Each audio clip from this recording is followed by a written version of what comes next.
A little more than kin and less than kind. How is it that clouds still hang on you?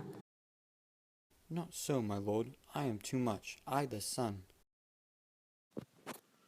Good Hamlet, cast thy nighted colour off, and let thine eye look like a friend on Denmark. Do not forever with thy veiled lids seek for thy noble father in the dust. Thou know'st 'tis common, all lives must die, passing through nature to eternity. Ay, madam, it is common. If it be, why seems it so particular with thee? Seems, madam? Nay, it is. I know not seems. 'Tis not alone my inky cloak, good mother, nor customary suits of solemn black, nor windy suspiration of forced breath, no, nor the fruitful river in the eye, nor the dejected haviour of the visage, together with all forms, moods, shapes of grief, that can denote me truly.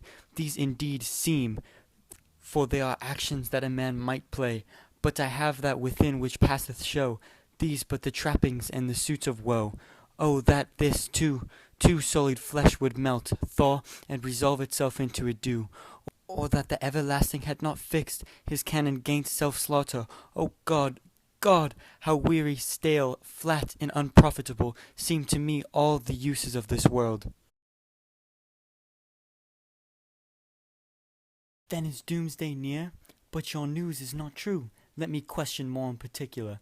What have you, my good friends, deserved at the hands of fortune that she sends you to prison hither? I will tell you why. So shall my anticipation prevent your discovery, and your secrecy to the king and queen moult no feather. I have of late, but wherefore I know not, lost all my mirth, foregone all custom of exercises, and indeed it goes so heavily with my disposition that this godly frame, this earth, seems to me a sterile promontory, this most excellent canopy, the air, look you, this brave o'erhanging firmament, this majestical roof fretted with golden fire, why it appears no other thing to me than a foul and pestilent congregation of vapours. What a piece of work is a man! How noble in reason, how infinite in faculty! In form and moving how expressed and admirable, in action how like an angel, in apprehension how like a god, the beauty of the world, the paragon of animals, and yet, to me, what is this quintessence of dust? Man delights not me, no, nor women neither, though by your smiling you seem to say so. Be or not to be, that is the question, whether 'tis nobler in the mind to suffer the slings and arrows of outrageous fortune, or to take arms against a sea of troubles, and by opposing end them, to die, to sleep, no more, and by a sleep to say we end the heartache and the thousand natural shocks that flesh is heir to. 'Tis a consummation devoutly to be wished, to die, to sleep, perchance to dream. Ay, there's the rub, for in that sleep of death what dreams may come, when we have shuffled off this mortal coil, must give us pause. There's the respect that makes calamity of so long life. Oh, my offence is rank, it smells to heaven. It hath the primal eldest curse upon't a brother's murder. Pray can I not, though inclination be as sharp as will, my stronger guilt defeats my strong intent, and, like a man to double business bond, I stand in, pause where I shall first begin, and both neglect.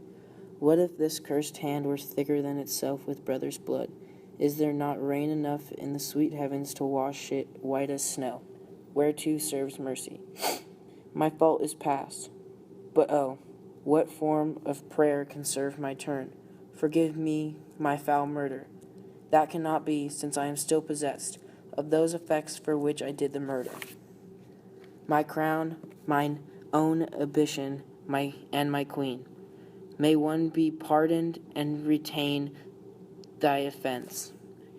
In the corrupted currents of this world, offence's gilded hand may shove by justice, and oft 'tis seen the wicked prize itself buys out the law. But 'tis not so above. Art more engaged? Help! Angels, make a sigh. Bow, stubborn knees, and heart with strings of steel, be soft as sinews of the newborn babe, all may be well.